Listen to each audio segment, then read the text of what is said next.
Continuação do Santo Evangelho de nosso Jesus Cristo segundo São Mateus. Naquele tempo, veio Jesus para os lados de Cesareia de Filipe e interrogou os seus discípulos: na opinião dos homens, quem é o Filho do Homem? E eles responderam: uns dizem que é João Batista, outros que é Elias, outros que Jeremias, ou algum dos profetas.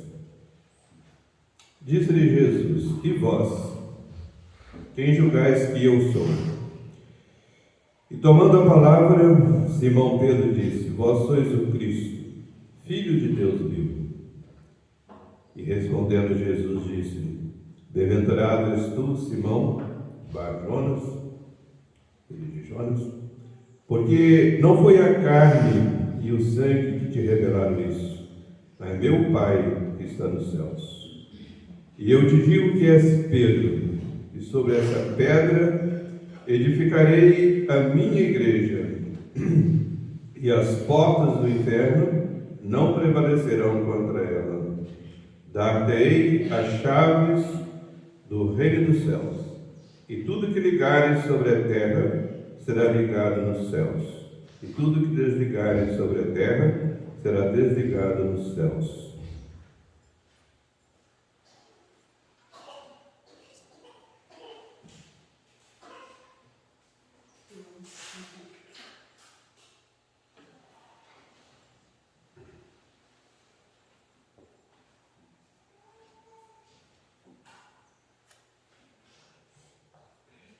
Pelo sinal da Santa Cruz, livrai-nos do nosso Senhor, dos nossos inimigos, em nome do Pai, do Filho e do Espírito Santo. Amém.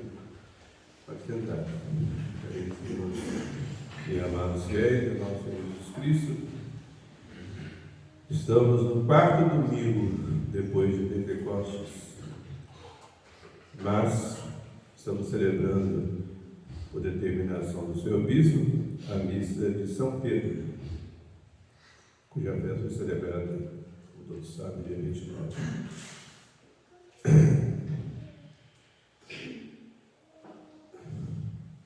Mas o Evangelho de hoje, do quarto domingo, nos oferece a oportunidade também para falar sobre São Pedro, porque no Evangelho a figura principal é São Pedro. No Evangelho diz o seguinte, que Jesus estava às margens do lago de Genezaré, cercado por uma grande multidão, atraídos pelos milagres de Jesus, pela autoridade com que ele pregava e, sobretudo, pela santidade da sua vida. Aquelas multidões procuravam ouvi-lo, estavam ali ansiosas por ouvir a pregação de Jesus. E ali às margens do lago havia duas barcas. E Jesus subiu em uma delas, que era de Simão Pedro. E da barca Jesus pregava para as multidões. Terminada a pregação, Jesus disse para Simão: agora você conduz o barco até mais no meio do lago. E assim Simão fez. Lá chegando, Jesus disse: agora você lança a rede. Simão estava junto com Tiago e João, que eram irmãos, filhos de Zebedeu. Pedro é Simão, Tiago. Portanto, Simão, Pedro, Tiago e João moravam ali perto, em Cafarnaum, fica às margens do lago. E eram pescadores. Jesus disse para eles assim: agora vocês lançam a rede. Simão Pedro tinha trabalhado junto com Tiago e João a noite toda, ele não tinha pego um peixe. E ele fez essa observação: Senhor, nós trabalhamos a noite toda e não pegamos um peixe sequer. Mas, sobre a vossa palavra, lançarei a rede. E assim fez. E a pesca foi tão grande que a barca não coube os peixes. E estava quase afundando, tanto peso. Aí chamaram a outra barca.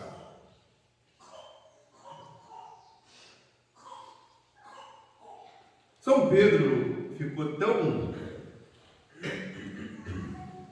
admirado e, sobretudo, convencido do seu nada diante do poder de Jesus, que ele exclamou, tinha esse temperamento: Senhor, afastai-vos de mim, porque eu não sou digno de estar perto do Senhor. Eu sou um pecador. E Jesus lhe disse: Pedro, não temais. Vocês agora, a partir de agora, vocês serão pescadores de homens. E diz o Evangelho que eles abandonaram ali mesmo suas barcas e seguiram Jesus.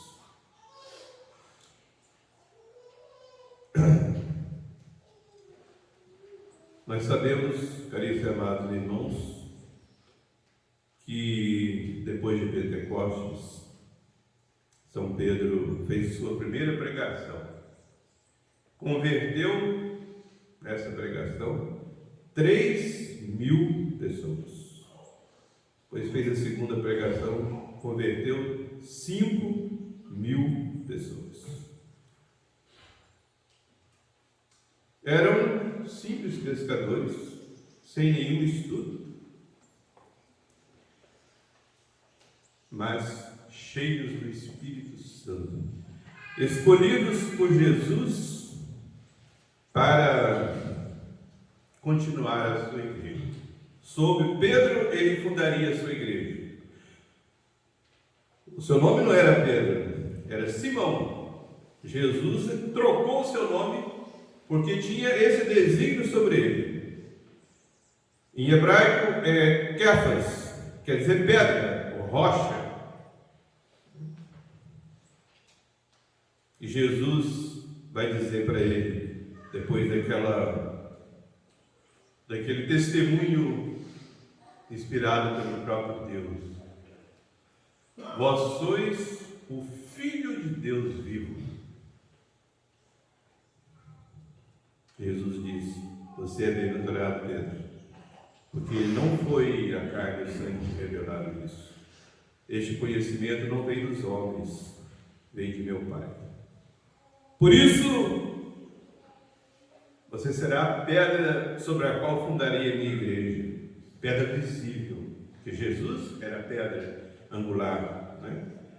Mas ele queria que a sua igreja fosse fundada sobre alguém que o representasse aqui na terra, o seu vigário, o sumo pontífice.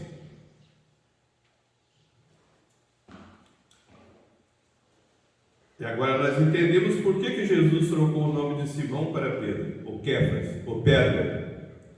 Como no francês, né? Pierre quer dizer pedra, e quer dizer Pedro também. Então, tu és pedra, Kéfas, e sobre esta Kéfas construirei, edificarei a minha igreja. E Jesus continuou: e as portas do inferno não prevalecerão contra ela. A igreja, sendo obra divina, que Jesus é Deus, ela nunca será vencida, ela nunca vai ser destruída, nunca vai acabar. É indefectível.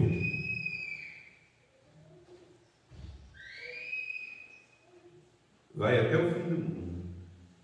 Será sempre perseguido como Jesus foi perseguido, mas sairá sempre vitoriosa como Jesus saiu, ressuscitando glorioso. Então, caríssimos e amados irmãos, é a Santa Madre Igreja, que tem um representante visível de Jesus, que é o Sumo Pontífice, que o povo, lá na Itália, e depois passou para o mundo todo, começou a chamar de Papa, quer dizer, Pai, né? Nossa língua. É o Pai espiritual de toda a cristandade. É o Sumo Pontífice. Não existe igreja católica sem Papa.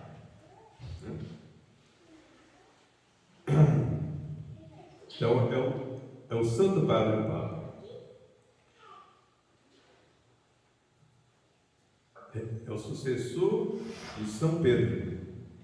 É o vigário de Cristo na terra. Como diz Santa Catarina de Sena, é o doce Cristo na terra. Por isso, a Santa Igreja sempre nos exorta a rezar pelo Papa. Eles acabaram de ouvir a leitura dos Atos dos Apóstolos, quando São Pedro foi preso por Herodes, para depois matá-lo. A igreja toda orava, ou rezava, por São Pedro, por Pedro, que estava na prisão. E Deus mandou um anjo do céu e o libertou. Então, assim, caríssimos e amados irmãos, a igreja será sempre perseguida. E é preciso, perseguida não só pelas armas, mas sobretudo pelas heresias que vêm das próprias pessoas da igreja. A maioria das heresias, inclusive, foram feitas por bispos. Né? Então, para, calmaria. E a igreja será sempre perseguida, mas sai sempre vitoriosa. Os 3 primeiros séculos da igreja, caríssimos e amados irmãos, foram de perseguição. Morreram milhões de cristãos. O sangue dos cristãos era semente de novos cristãos e a igreja saiu vitoriosa. Vieram depois as heresias e a igreja saiu vitoriosa. E assim vai ser até o fim do mundo.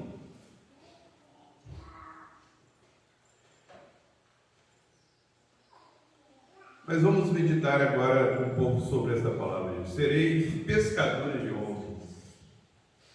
Eu sempre gosto de contar um exemplo, e eu tive pesquisando vários exemplos lá nos meus livros e tive a inspiração de contar um exemplo dado por Santa Teresinha do Menino Jesus, no capítulo 5 da História de uma Alma, que é a sua autobiografia. Santa Teresinha diz ali, naquele 5º capítulo do seu livro, História de uma Alma, que ela tinha um grande desejo de consolar o coração de Jesus, procurando derramar o seu sangue sobre as almas, aproveitar o sangue de valor infinito de Jesus para salvar almas. Ela desejaria ser padre e até ser missionário, mas sendo mulher, não podia. Mas ela não desanimou. Ela gostaria, diz ela mesma, de ser mártir, e não só de morrer mártir, mas de sofrer todos os tormentos que os mártires sofreram para salvar almas.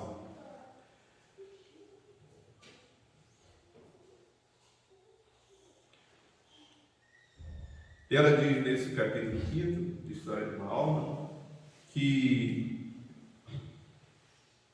ali ela ia começar a contar a terceira parte da sua vida, que era a mais importante, porque começaria justamente ali o seu apostolado para salvar almas. Ela teve essa inspiração de Deus. E ela diz assim: eu poderia dizer como São Pedro: Senhor, trabalhei a noite toda e não apanhei um peixe. Mas agora eu vou vou ser pescadora de almas. E ela diz assim: Jesus foi tão bom que, como eu não podia lançar a rede, ele mesmo lançou para mim,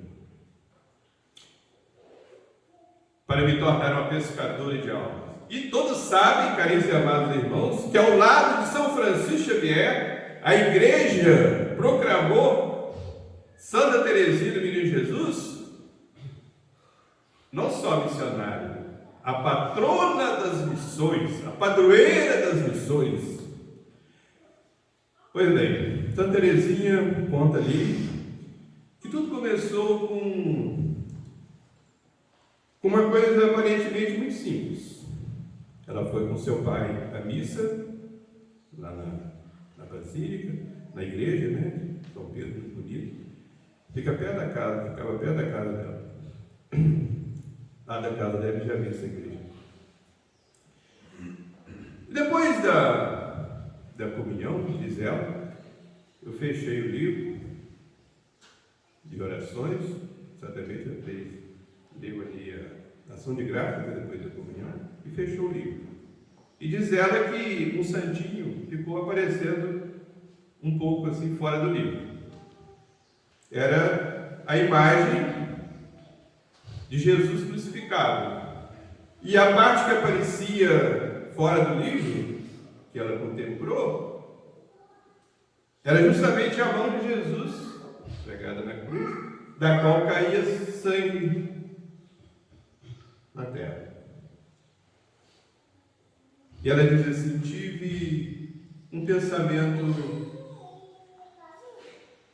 sublime. Pensei comigo, como pode este sangue de valor infinito para salvar almas estar caindo sem que ninguém o recolha para derramá-lo sobre as almas? Eu vou fazer isso.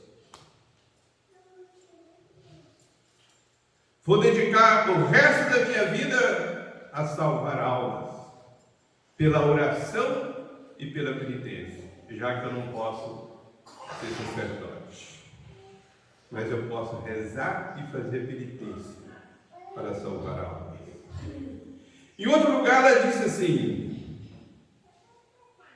que ela iria para o Carmelo para rezar e fazer penitência para a santificação dos padres, porque Nosso Senhor lhe revelou que assim ela não estaria salvando uma alma ou outra, mas estaria salvando almas como que por atacado.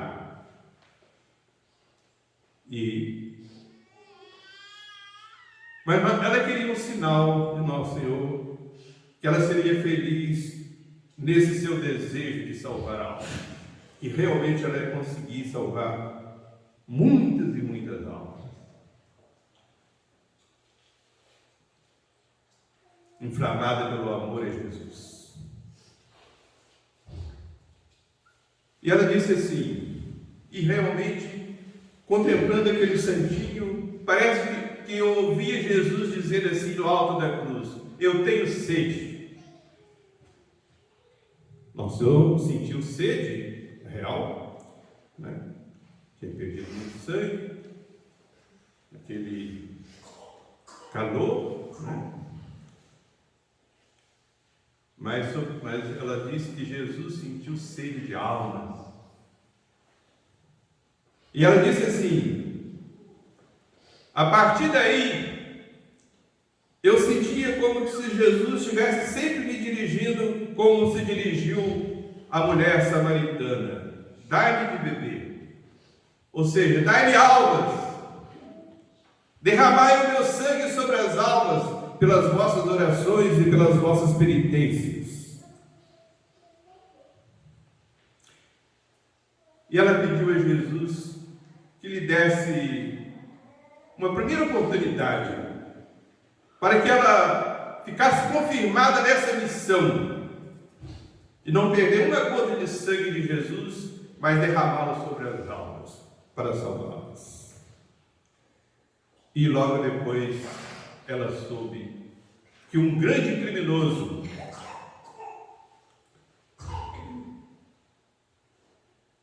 Pranzini, o nome do homem. Cometera vários homicídios. E na França havia a pena de morte para esses crimes maiores, né? Então, Pranzini foi, já viu pelos jornais, lá na França havia um grande jornal chamado La Croix, a Cruz, né? Que esse Pranzini ia ser executado. A pena de morte era ir para a guilhotina, né? Uma lâmina assim que cortava a cabeça do sujeito. E ela falou assim: aí está uma alma que tem que ser convertida, senão ela vai se condenar eternamente. Jesus morreu também por ela. E o sangue de Jesus não pode ser inútil para essa alma. E fez penitência. E rezou. E ela disse assim, que pediu a Jesus um sinal de que realmente tinha convertido aquela alma. E ela disse: eu não pedi a Jesus um sinal porque eu duvidasse que ele fosse atender minhas orações. Esse grande desejo que eu tenho de salvar a alma. Mas eu queria um consolo, mais uma confirmação para me dar mais ânimo para salvar a alma. Pois bem, esse Pranzini foi executado. Terezinha não lia jornais, mas ela, no outro dia da execução de Pranzini, não se contentou, né? Eu esqueci a palavra. Não conseguiu dominar o desejo de ver o que tinha acontecido, né? E abriu o jornal, La Croix. E lá estava escrito assim: Pranzini, condenado ao cadafalso, ia sendo levado pelos carrascos, pelos verdugos, sem nenhum sinal de arrependimento, sem ter se confessado,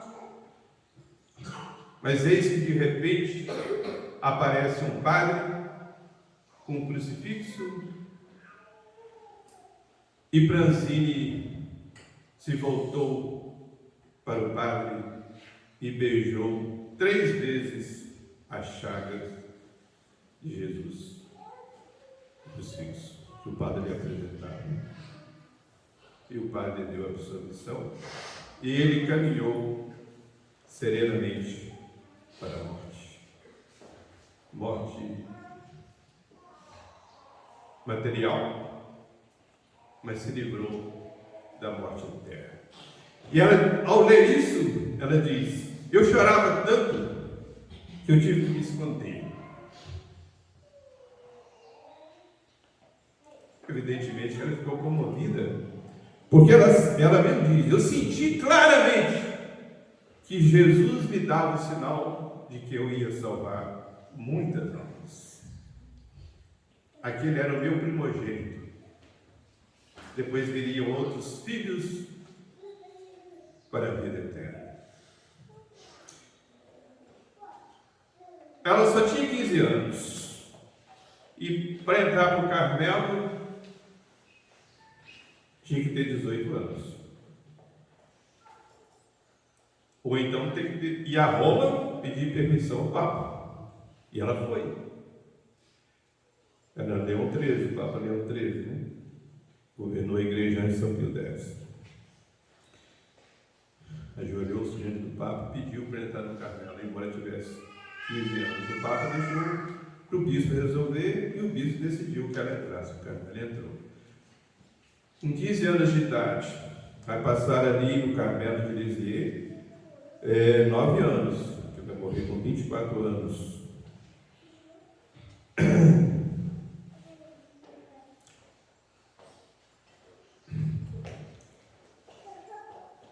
E ela diz assim ao entrar no Carmelo: vim para aqui para rezar e fazer penitências pelos sacerdotes. Ela sofreu muito na sua última doença, tuberculose. E ela dizia para Jesus: só compreendo tanto sofrimento pelo desejo ardente que eu sempre tive de salvar almas.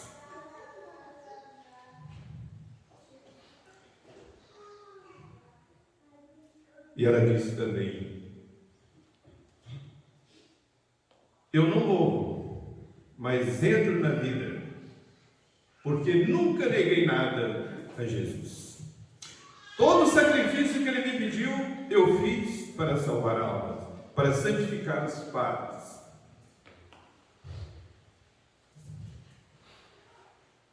Eis aí, caríssimos amados irmãos, ser pescadores de almas é uma missão específica do sacerdote, mas é missão de todos.